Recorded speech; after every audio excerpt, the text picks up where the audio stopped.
Summer ಬಂದಾಗ ಮಕ್ಕಳು ನಿಮ್ಮಲ್ಲೇ ಓಡಾಡ್ತಿರ್ತಾರೆ. 2 ನಿಮಿಷಕ್ಕೂ 1 ಅವರ್ಗೂ ಅಮ್ಮ ನಂಗೆ ಏನಾದರೂ ಕೊಡು, ಅಮ್ಮ ನನಗೆ ಇದು ಕೊಡಿಸು, ನನಗೆ ಅದು ಕೊಡಿಸು ಅಂತ ಪೂರ್ತಿ ಟೆನ್ಷನ್. ಸೊ ಈಗ ಎಷ್ಟೋ ಕಡೆ ನಿಮಗೆ ಅಡ್ವರ್ಟೈಸ್ಮೆಂಟ್ಸ್ ಅಲ್ಲಾಗಲಿ ಅಥವಾ ಮೀಡಿಯಾನಲ್ಲಾಗಲಿ ಪ್ರಮೋಷನ್ಗೆ ಹೋಗಿ ಪ್ರಾಂಪ್ಟ್ ಮಾಡ್ತಾರೆ. This is energy rich, it increases the growth, ಮಕ್ಕಳಿಗೆ ಬೆಳವಣಿಗೆ ಆಗುತ್ತೆ, ಕ್ಯಾಲ್ಸಿಯಂ ಫುಡ್ ಕೊಡಿ, DHA ಇದೆ ಅಂತ ಕೆಲವೊಂದ್ಸಲ ಲೇಬಲ್ ನೋಡಲ್ಲ. ಅದು ಸ್ಟಾರ್ಟಿಂಗ್ ಅಲ್ಲಿ ದಪ್ಪ ಅಕ್ಷರಗಳಲ್ಲಿ ಇರೋದನ್ನ ಮಾತ್ರ ನೋಡ್ಬಿಟ್ಟು oh this is good for my child ಅಂತ ಹೇಳಿ ಫ್ರಿಡ್ಜ್ ತುಂಬಾ ಏನೇನ್ ಬೇಕೋ ಮಕ್ಕಳಿಗೆ ಸಿಗೋ ತರ ಇಟ್ಬಿಡ್ತೀರಾ. ನೀವು ಪೇರೆಂಟ್ಸ್ ಆಗಿ ಯಾವುದು ತಿಳ್ಕೋಬೇಕು, ಯಾವುದು ಮಕ್ಕಳಿಗೆ ಒಳ್ಳೇದು ಅನ್ನೋದು ನೀವು ಎಜುಕೇಟ್ ಮಾಡ್ಕೊಳ್ಳಿ. ಇತ್ತೀಚೆಗೆ ನೋಡಿದ್ರೆ ಚಿಕ್ಕ ವಯಸ್ಸಿನಲ್ಲಿ ಈ ಹಾರ್ಮೋನ್ಸ್ನ ಇಂಬ್ಯಾಲೆನ್ಸ್ ಆಗಿ ಥೈರಾಯ್ಡ್ ಕಾಯಿಲೆ ಆಗಲಿ ಅಥವಾ PCOD ಕಾಯಿಲೆ ಆಗಲಿ, PCOS ಆಗಲಿ ಅಥವಾ ಮೆಚುರಿಟಿ ಅಂದರೆ ಮುಟ್ಟಾಗೋ ಟೈಮ್ ಅಂತ ಹೇಳ್ತೀವಿ ನಾವಲ್ವಾ ಹೆಣ್ಮಕ್ಳಲ್ಲಿ, ನಮ್ಮ ನೇಚರ್ಗೆ ವಿರುದ್ಧವಾಗಿ ಆಗ್ತಾ ಇದೆ. ಸೊ ಬಾದಾಮಿ ಮಿಲ್ಕ್ ಅಂದರೆ ಬರೀ ಬಾದಾಮಿ ಇರೋದು ಅಂತ ನಾವು ಪೇರೆಂಟ್ಸ್ ತಿಳ್ಕೊಂಡಿರ್ತೀವಿ.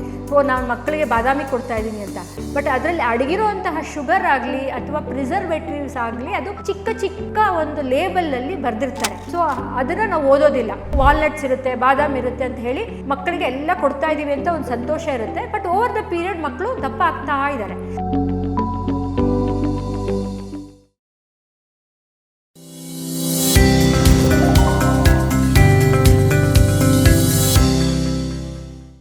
ಪ್ರೀತಿಯ ವೀಕ್ಷಕರಿಗೆ ಅನಿತಾ ಕಡೆಯಿಂದ ನಮಸ್ಕಾರಗಳು. ಸೊ ಸಮ್ಮರ್ ಬರ್ತಾ ಇದೆ, ಬಂದಿದೆ ಆಲ್ರೆಡಿ. ಸೊ ಮಕ್ಕಳಂತೂ ಮನೆಯಲ್ಲಿ ಓಡಾಡ್ತಾ ಇರ್ತಾರೆ. ಪೇರೆಂಟ್ಸ್ಗಂತೂ ಒಳ್ಳೆ ಟೆನ್ಷನ್ನು. ಏನಪ್ಪ ಮಾಡೋದು? ಸ್ಕೂಲ್ಗೆ ಹೋದಾಗ ಅಟ್ಲೀಸ್ಟು ಅವರು ಒಂದು ಆಹಾರ ಪದ್ಧತಿನಲ್ಲಿ ನಿಮಗೆ ಟೆನ್ಷನ್ ಇರಲ್ಲ. ಏಕೆಂದರೆ ಬ್ರೇಕ್ಫಾಸ್ಟ್ ಡಬ್ಬ ಕಳಿಸಿರ್ತೀರ, ಲಂಚ್ಗೂ ಒಂದು ಡಬ್ಬ ಕಳಿಸಿರ್ತೀರ. ಸೊ ಬರೀ ರಾತ್ರಿ ಮೀಲ್ ಮಾತ್ರ ನಿಮಗೆ ಒಂದು ಸ್ವಲ್ಪ ತಲೆನೋವು ಇರುತ್ತೆ. ಬಟ್ ಈಗ ಸಮ್ಮರ್ ಬಂದಾಗ ಮಕ್ಕಳು ನಿಮ್ಮಲ್ಲೇ ಓಡಾಡ್ತಿರ್ತಾರೆ. 2 ನಿಮಿಷಕ್ಕೂ 1 ಅವರ್ಗೂ ಅಮ್ಮ ನಂಗೆ ಏನಾದರೂ ಕೊಡು, ಅಮ್ಮ ನನಗೆ ಇದು ಕೊಡಿಸು, ನನಗೆ ಅದು ಕೊಡಿಸು ಅಂತ ಪೂರ್ತಿ ಟೆನ್ಷನ್ ಅಲ್ವಾ? ಸೊ ಇವತ್ತಿನ ಒಂದು ಈ ವಿಡಿಯೋನಲ್ಲಿ ನೀವು ಯಾವ ಥರ ಫುಡ್ಡನ್ನು ಮಕ್ಕಳಿಗೆ ಸೆಲೆಕ್ಟ್ ಮಾಡ್ಕೋಬಹುದು. ಸೊ ಈಗ ಎಷ್ಟೋ ಕಡೆ ನಿಮಗೆ ಅಡ್ವರ್ಟೈಸ್ಮೆಂಟ್ಸಲ್ಲಾಗಲಿ ಅಥವಾ ಮೀಡಿಯಾನಲ್ಲಾಗಲಿ ಒಂದು ಪ್ರಮೋಷನ್ಗೆ ಹೋಗಿ ಪ್ರಾಂಪ್ಟ್ ಮಾಡ್ತಾರೆ. This is energy rich, it increases the growth, ಮಕ್ಕಳಿಗೆ ಬೆಳವಣಿಗೆ ಆಗುತ್ತೆ, ಕ್ಯಾಲ್ಸಿಯಂ ಫುಡ್ ಕೊಡಿ, DHA ಇದೆ ಅಂತ ನಾನಾ ಥರದ ಲೇಬಲನ್ನು ನೀವು ಕೆಲವೊಂದ್ಸಲ ಲೇಬಲ್ಲು ನೋಡಲ್ಲ.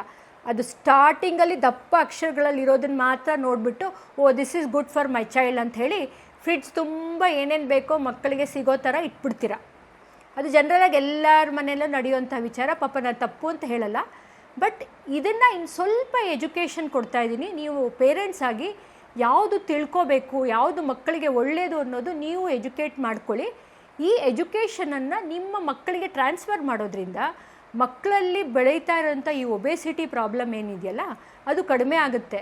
ಮತ್ತು ಈಗ ನೀವು ಇತ್ತೀಚೆಗೆ ನೋಡಿದರೆ ಚಿಕ್ಕ ವಯಸ್ಸಿನಲ್ಲೇ ಈ ಹಾರ್ಮೋನ್ಸ್ನ ಇಂಬ್ಯಾಲೆನ್ಸ್ ಆಗಿ ಥೈರಾಯ್ಡ್ ಕಾಯಿಲೆ ಆಗಲಿ ಅಥವಾ PCOD ಕಾಯಿಲೆ ಆಗಲಿ, PCOS ಆಗಲಿ ಅಥವಾ ಮೆಚುರಿಟಿ ಅಂದರೆ ಯೂಶಲಿ ಮುಟ್ಟಾಗೋ ಟೈಮು ಅಂತ ಹೇಳ್ತೀವಿ ನಾವಲ್ವಾ ಹೆಣ್ಮಕ್ಳಲ್ಲಿ, ಅದೆಲ್ಲ ನಮ್ಮ ನೇಚರ್ಗೆ ವಿರುದ್ಧವಾಗಿ ಆಗ್ತಾ ಇದೆ.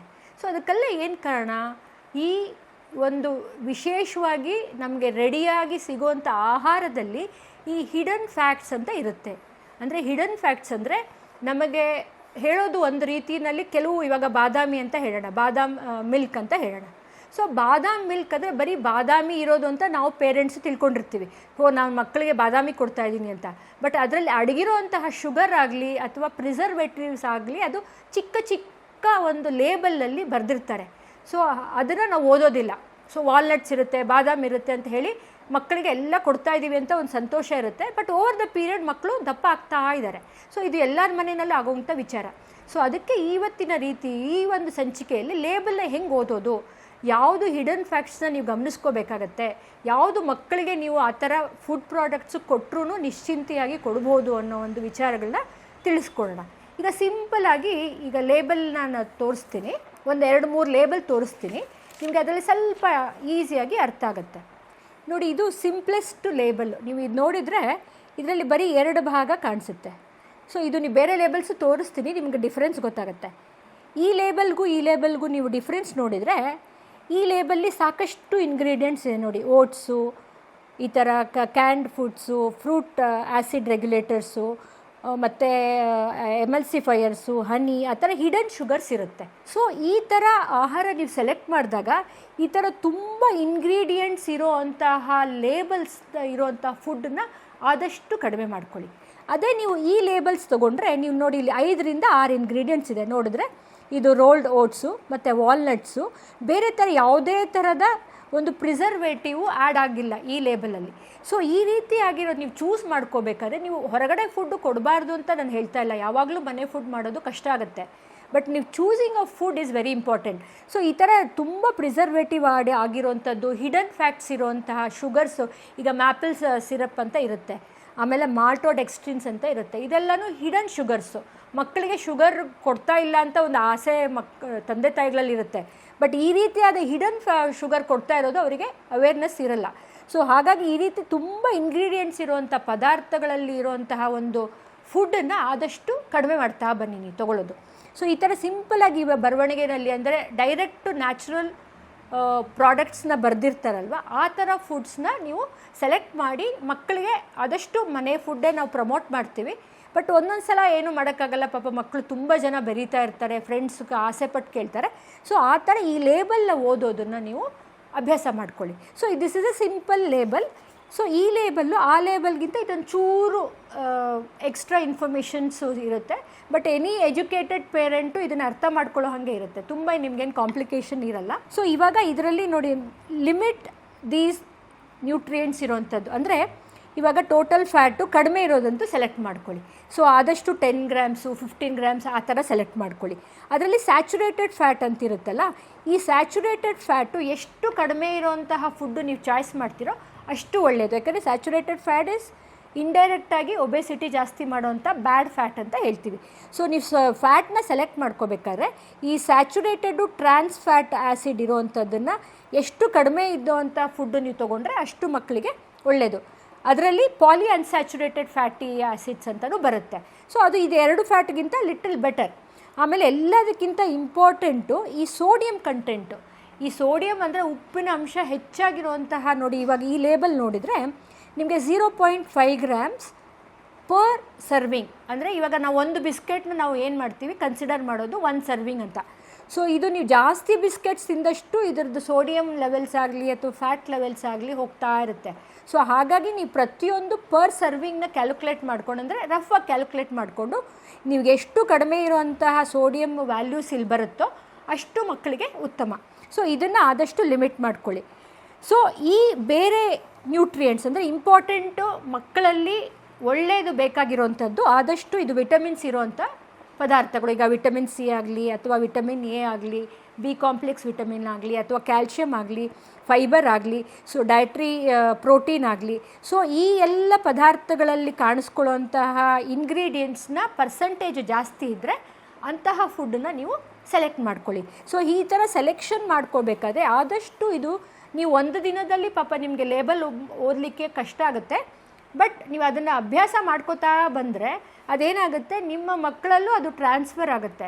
ಸೊ ಅವ್ರು ದೊಡ್ಡವ್ರು ಆಗ್ತಾ ಆಗ್ತಾ ಅಡಲ್ಟ್ ಸ್ಟೇಜಿಗೆ ಬರೋಷ್ಟೊತ್ತಿಗೆ ಅವರು ಚೆನ್ನಾಗಿ ನಮ್ಗೆ ಯಾವ್ದು ಫುಡ್ಡು ಒಳ್ಳೆಯದು, ಯಾವುದು ಫುಡ್ಡು ತಗೋಬಾರೋ ಅನ್ನೋಂಥ ಒಂದು ಎಜುಕೇಷನ್ ಅವರಿಗೆ ಆಲ್ರೆಡಿ ಸಿಕ್ಬಿಡುತ್ತೆ. ಸೊ ಆದಷ್ಟು ಇನ್ನು ಮುಂದಕ್ಕೆ ಈ ನೀವು ಪ್ರಾಸೆಸ್ಡ್, ಇದನ್ನು ನಾವು ಅಲ್ಟ್ರಾ ಪ್ರೋಸೆಸ್ಡ್ ಫುಡ್ಸ್ ಅಂತ ಹೇಳ್ತೀವಿ ಕೆಲವೆಲ್ಲ. ಸೊ ಈ ಅಲ್ಟ್ರಾ ಪ್ರೋಸೆಸ್ಡ್ ಫುಡ್ಸಲ್ಲಿ ಇದು ಜಾಸ್ತಿ ಇರುತ್ತೆ, ಯೂಶಲಿ ಇದು ಜಾಸ್ತಿ ಇದ್ದು ಈ ಕಂಟೆಂಟ್ಸು ಕಡಿಮೆ ಹೋಗ್ತಾ ಬರುತ್ತೆ. ಸೊ ಅಂಥದ್ದು ಆದಷ್ಟು ನೀವು ಸೆಲೆಕ್ಷನ್ನು ಮಾಡ್ಕೋಬಾರ್ದು, ಮಕ್ಕಳಿಗಾಗಲಿ ದೊಡ್ಡವ್ರಿಗಾಗಲಿ ಯಾರಿಗೂ ಅದು ಒಳ್ಳೆಯದಲ್ಲ. ಸೊ ಇದು ಇನ್ನೊಂದು ಲೇಬಲು. ಇನ್ನೊಂದು ರೀತಿಯಾದ ಲೇಬಲ್, ಲಾಸ್ಟ್ ಲೇಬಲು, ಇದರಲ್ಲಿ ಈ ಟೋಟಲ್ ಫ್ಯಾಟ್ ಎಷ್ಟು ಕಡಿಮೆ ಇರೋದು ನೀವು ಸೆಲೆಕ್ಟ್ ಮಾಡ್ಕೋಬೇಕಾಗತ್ತೆ. ಶುಗರ್ ಯಾವ ಥರ ಇದ್ದರೆ ನೀವು ಬೇಡ ಅಂತ ಹೇಳಬೇಕಾಗತ್ತೆ. ಸೋಡಿಯಮ್ಮು ಮತ್ತು ಇದು ಈ ಇಂಗ್ರೀಡಿಯೆಂಟ್ಸು, ಇದ್ರ ಬಗ್ಗೆ ಇನ್ನೊಂದು ಚೂರು ಎಕ್ಸ್ಟ್ರಾ ಇನ್ಫಾರ್ಮೇಷನ್ ಕೊಡ್ತೇನೆ. ಸೊ ಈ ಟೋಟಲ್ ಫ್ಯಾಟು ಆದಷ್ಟು ನೀವು 10 ಗ್ರಾಮ್ಗಿಂತ ಕಡಿಮೆ ಇರೋವಂಥ ಫುಡ್ಡನ್ನು ಸೆಲೆಕ್ಟ್ ಮಾಡ್ಕೊಳ್ಳಿ. ಆಮೇಲೆ ನಾನು ಸ್ಯಾಚುರೇಟೆಡ್ ಫ್ಯಾಟ್ ಆಲ್ರೆಡಿ ಹೇಳಿದೆ, ಇದು ಲೆಸ್ ದ್ಯಾನ್ 3 ಗ್ರಾಮ್ಸ್ ಇರಬೇಕು. ಮತ್ತು ಶುಗರ್ ಬರೋಣ, which is very very important. Sugar ಅಂದ ಕೂಡಲೇ ನಮ್ಮ ಜಾಗ್ರಿ ಆಗಲಿ ಅಥವಾ ಸಿಂಪಲ್ ಶುಗರ್ ಆಗಲಿ ಅಲ್ಲ. ನೋಡಿ, ಅವಾಯ್ಡ್ ಶುಗರ್, ಕಂಪ್ಲೀಟಾಗಿ ಅವಾಯ್ಡ್ ಮಾಡಬೇಕು ಅಂತ ಏನಿಲ್ಲ, ಬಟ್ ನೀವು ದಿನಾಗಲೂ ಶುಗರ್ನ ಇರೋಂತಹ ಜ್ಯೂಸ್ಗಳಾಗಲಿ, ಈ ಹಿಡನ್ ಜ್ಯೂಸಸ್ ನೋಡಿ ನಾನು ಹೇಳಿದ್ನಲ್ಲ, ಮಾಲ್ಟೋಡೆಕ್ಸ್ಟ್ರೀನು ಮತ್ತು ಆಲ್ಟರ್ನೇಟಿವ್ ನೇಮ್ಸ್ ಇರುತ್ತಲ್ಲ, ಆ ಥರ ಇರುವಂತಹ ಒಂದು ಲೇಬಲ್ನ ನೀವು ಓದ್ಕೊಳ್ಳೋದನ್ನು, ಮ್ಯಾಪಲ್ ಸಿರಪ್ಪು, ಇದನ್ನೆಲ್ಲ ನೀವು ಓದ್ಕೊಂಡು ಆದಷ್ಟು ಇದು ಕಡಿಮೆ ವ್ಯಾಲ್ಯೂಸ್ ಇರೋವಂತಹ ಒಂದು ಶುಗರ್ ವ್ಯಾಲ್ಯೂಸ್ ಇರೋವಂಥದ್ದನ್ನು ನೀವು ತೊಗೊಳ್ಳೋದ್ರಿಂದ ಮಕ್ಕಳಿಗೆ ಯಾವುದೇ ರೀತಿಯಾದ ಆ್ಯಡೆಡ್ ಶುಗರು ಆ್ಯಡ್ ಆಗಲ್ಲ. ನೋಡಿ, ಎಕ್ಸಾಂಪಲ್ ಹೇಳಿದ್ನಲ್ಲ, ಡೆಕ್ಸ್ಟ್ರೋಸು, ಫ್ರಕ್ಟೋಸು, ಗ್ಲೂಕೋಸ್, ಮತ್ತು ಇದು golden syrup, honey, maple syrup, sucrose, malt ಇದೆಲ್ಲನೂ ಶುಗರ್ ಇರುವಂಥದ್ದೇ. ಸೊ ಇದು ಎಷ್ಟು ಜಾಸ್ತಿ ಇಂಗ್ರೀಡಿಯೆಂಟ್ಸು ನಿಮ್ಮ ಫುಡ್ ಪ್ರಾಡಕ್ಟಲ್ಲಿ ನೀವು ಬೈ ಮಾಡ್ತೀರೋ ಅಷ್ಟು ನೀವು ಶುಗರ್ನ ಜಾಸ್ತಿ ಕೊಡ್ತಿದ್ದೀರಾ ಅಂತ ಮಕ್ಕಳಿಗೆ.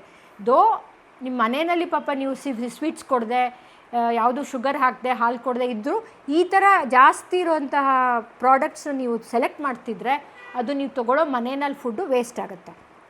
ಸೋಡಿಯಮ್ಮು ಅಷ್ಟೇ, ನಾನು ಹೇಳಿದ್ನಲ್ಲ, ಆದಷ್ಟು 400 mg ಗಿಂತ ಕಡಿಮೆ ಇರುವಂತಹ ಒಂದು ಫುಡ್ ಪ್ರಾಡಕ್ಟ್ಸ್ನ ನೀವು ಸೆಲೆಕ್ಟ್ ಮಾಡ್ಕೊಳ್ಳಿ.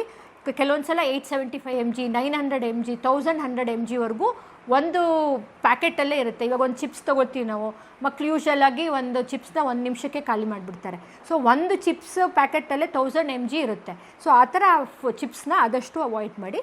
ಸೊ ಈ ರೀತಿಯಾದ ಒಂದು, ಆಮೇಲೆ ಕ್ಯಾಲ್ಶಿಯಮ್ ಆದಷ್ಟು ಮಕ್ಕಳಿಗೆ ಬೇಕಾಗುತ್ತೆ.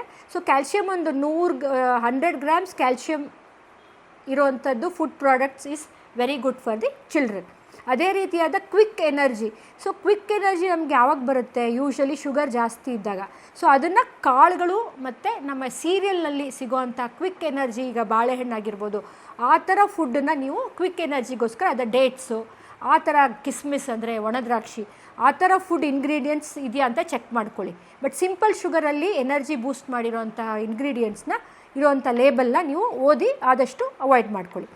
ಆಮೇಲೆ ಈಗ ಸಪೋಸ್ ಈಗ ಸೀರಿಯಲ್ಸ್ ಅಂದರೆ ನಮ್ಮ ಓಟ್ಸ್ ಆಗಿರ್ಬೋದು ಅಥವಾ ಇದು ವೀಟ್ ಆಗಿರ್ಬೋದು ಅಥವಾ ರಾಗಿ ಆಗಿರ್ಬೋದು ಅಥವಾ ರೆಡ್ ರೈಸ್ ಆಗಿರ್ಬೋದು, ಆ ಥರದ್ದು ಇಂಗ್ರೀಡಿಯೆಂಟ್ಸ್ ಇದ್ದು ನಿಮ್ಗೆ ಈ ಥರ ಪರ್ಸೆಂಟೇಜ್ ಇದ್ದರೆ ಅದು ಧಾರಾಳವಾಗಿ ತೊಗೊಳ್ಳಿ. ಈ ರೀತಿಯಾದ ಲೇಬಲ್ ನಾವು ಹೇಳಿರೋ ಇನ್ಫಾರ್ಮೇಷನ್ ಪ್ರಕಾರ ನಿಮ್ಮ ಮಕ್ಕಳಿಗೆ ಒಂದು ಅಕೇಶ್ನಲ್ಲಿ ಕೊಡಿಸೋದ್ರಿಂದ ಯಾವುದೇ ಥರ ತೊಂದರೆಗಳಾಗಲ್ಲ. ಈ ಪ್ರೋಸೆಸ್ ಫುಡ್ ಜಾಸ್ತಿ ಆಗ್ತಾ ಏನಾಗ್ತದೆ, ಮೇಯ್ನಾಗಿ ಗಟ್ ಪ್ರಾಬ್ಲಮ್ ಬರುತ್ತೆ ಮಕ್ಕಳಲ್ಲಿ, ಇಂಡೈಜೆಷನ್ನು, ವಾಮಿಟಿಂಗು, ತಲೆನೋವು, ಅನ್ನೆಸೆಸರಿ ಒಂಥರ ಹೆವಿನೆಸ್ಸು.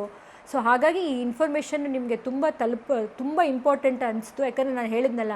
ಆಮೇಲೆ ಯೋಗರ್ಟ್ ಅಂತ ಹೇಳ್ತೀವಿ. ಯೋಗರ್ಟ್ ಅಂದರೆ ನಿಮಗೆ ರೆಡಿ ಟು ಈಟ್ ಕರ್ಡ್ಸ್, ಅದು ಒಳ್ಳೆಯದು, ಪ್ರೋಬಯೋಟಿಕ್ಸ್ ಇರುತ್ತೆ ಅಂತ ತುಂಬ ಅಡ್ವರ್ಟೈಸ್ಮೆಂಟ್ ನೋಡಿರ್ತೀರ.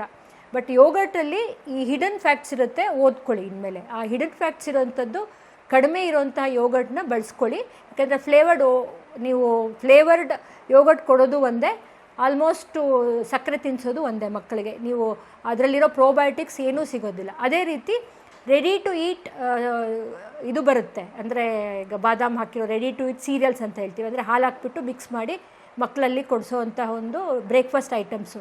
ಅದರಲ್ಲೂ ನೀವು ಹುಷಾರಾಗಿರಬೇಕು. ಈ ಹಿಡನ್ ಫ್ಯಾಕ್ಟ್ಸ್ನ ತಿಳ್ಕೊಳ್ಳಿ, ಸೇಫಾಗಿರುವಂಥದ್ದನ್ನು ಯೂಸ್ ಮಾಡಿ. ಸೊ ಅದ್ರ ಜೊತೆಗೆ ಈ ನೀರಿನ ಸಂಬಂಧಪಟ್ಟದ್ದ ಈ ಕೋಕೋ ಕೋಲಾ, ಪೆಪ್ಸಿ ಮತ್ತು ಕಾರ್ಬೋನೇಟೆಡ್ ಬೆವರೇಜಸ್ಸು, ಇದನ್ನೆಲ್ಲ ದಯವಿಟ್ಟು ಯಾವುದೇ ಥರ ಇದರಲ್ಲಿ ಸ್ಟಾಕ್ ಮಾಡಬೇಡಿ ಫ್ರಿಡ್ಜಲ್ಲಿ. ಸೊ ಈ ಸ್ಟಾಕ್ ಮಾಡೋದ್ರಿಂದ ಮಕ್ಕಳಿಗೆ ಏನಾಗುತ್ತೆ, ಹೋಗ್ತಾರೆ ತೊಗೊಂಡು ಬರ್ತಾರೆ, ಅದರಲ್ಲಿ ಅಸಿಡಿಟಿನೂ ಪ್ರಾಬ್ಲಮ್ ಆಗುತ್ತೆ, ಶುಗರ್ ವ್ಯಾಲ್ಯೂಸ್ ಜಾಸ್ತಿ ಇರುತ್ತೆ. ಸೊ ಹಾಗಾಗಿ ಈ ಮಜ್ಜಿಗೆ, ಎಳ್ನೀರು ಅಥವಾ ಮನೆಯಲ್ಲಿ ಮಾಡಿರುವಂಥ ಫ್ರೂಟ್ ಜ್ಯೂಸಸ್ಸು ಮಕ್ಕಳಿಗೆ ನಿಮ್ಮ ಲೈಟಾಗಿ ಶುಗರ್ ಹಾಕಿಬಿಟ್ಟು ಮನೆ ಶುಗರ್ ಹಾಕಿ ಕೊಡಿಸೋದ್ರಿಂದ ಬೇಕಾಗಿರೋ ಹೈಡ್ರೇಷನ್ ಸಿಗುತ್ತೆ. ಮತ್ತು ಮಕ್ಕಳಿಗೆ ಈ ಹೆಲ್ತ್ ಪ್ರಾಬ್ಲಮ್ಸ್ ಏನಾಗುತ್ತೆ ಕಡಿಮೆ ಆಗ್ತಾ ಹೋಗುತ್ತೆ.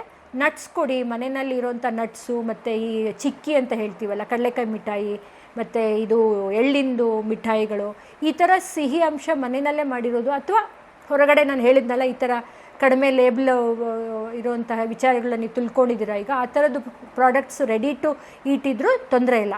ಬಟ್ ಆದಷ್ಟು ಈ ಇನ್ಫಾರ್ಮೇಷನ್ನ ನೀವು ಅಭ್ಯಾಸ ಮಾಡ್ಕೋತಾ ಬನ್ನಿ. ಇದರಿಂದ ನೀವು ಅಭ್ಯಾಸ ಮಾಡೋದ್ರಿಂದ you are helping the society ಇಂಡೈರೆಕ್ಟಾಗಿ. ಯಾಕೆಂದರೆ ಎಜುಕೇಷನ್ ಈ ಸಮಥಿಂಗ್ ಒಂಥರ ಅದು ಸ್ಟ್ರಾಂಗು ಇನ್ಫಾರ್ಮೇಷನ್ ಒಬ್ಬರಿಂದ ಒಬ್ರಿಗೆ ಪಾಸ್ ಆಗ್ತಿದ್ರೆ ಇಡೀ ಸೊಸೈಟಿನ ನಾವು ಚೇಂಜ್ ಮಾಡ್ಬೋದು. ಸೊ ನೀವೊಬ್ಬರು ತಿಳ್ಕೊಂಡು ನಿಮ್ಮ ಪಕ್ಕದಲ್ಲಿರೋರಿಗಾಗಲಿ ಅಥವಾ ನಿಮ್ಮ ಮನೆಯವರು ಫ್ರೆಂಡ್ಸ್ಗಾಗಲಿ ನಿಮ್ಮ ಫ್ಯಾಮಿಲಿ ಮೆಂಬರ್ಸ್ಗಾಗಲಿ ಇದನ್ನು ನೀವು ಸ್ಪ್ರೆಡ್ ಮಾಡೋದ್ರಿಂದ you are changing the society. And ಮಕ್ಕಳಲ್ಲಿರೋ ನ್ಯೂನತೆಗಳನ್ನು ನೀವು ಕರೆಕ್ಟ್ ಮಾಡ್ದಂಗೆ ನೀವು ನಮ್ಮ ಪ್ರೊಫೆಷ್ನಲ್ ಡಾಕ್ಟರ್ಸ್ಗಾಗಲಿ ನಮ್ಮ ಡೈಟಿಷಿಯನ್ಸ್ ಆಗಲಿ ನಮಗೆ ನೀವು ಸಹಾಯ ಮಾಡ್ದಂಗೆ ಆಗುತ್ತೆ. ದಯವಿಟ್ಟು ಇನ್ಫಾರ್ಮೇಷನ್ನ ಸಾಕಷ್ಟಾಗಿ ಪಾಸ್ ಮಾಡಿ, ನಿಮ್ಮ ಈ ಒಂದು ವಿಡಿಯೋನ ನಿಮ್ಮಲ್ಲೇ ಇಟ್ಕೋಬೇಡಿ, ಶೇರ್ ಮಾಡಿ ಅಂತ ಹೇಳ್ಕೊಳ್ತಾ ಧನ್ಯವಾದಗಳನ್ನು ಅರ್ಪಿಸ್ತೇನೆ. ನಮಸ್ತೆ. ಆರೋಗ್ಯ ಮಾಹಿತಿಯ ಇಂಥ ಮತ್ತಷ್ಟು ವಿಡಿಯೋಗಳಿಗಾಗಿ Vishwavani health YouTube channel subscribe ಮಾಡಿ.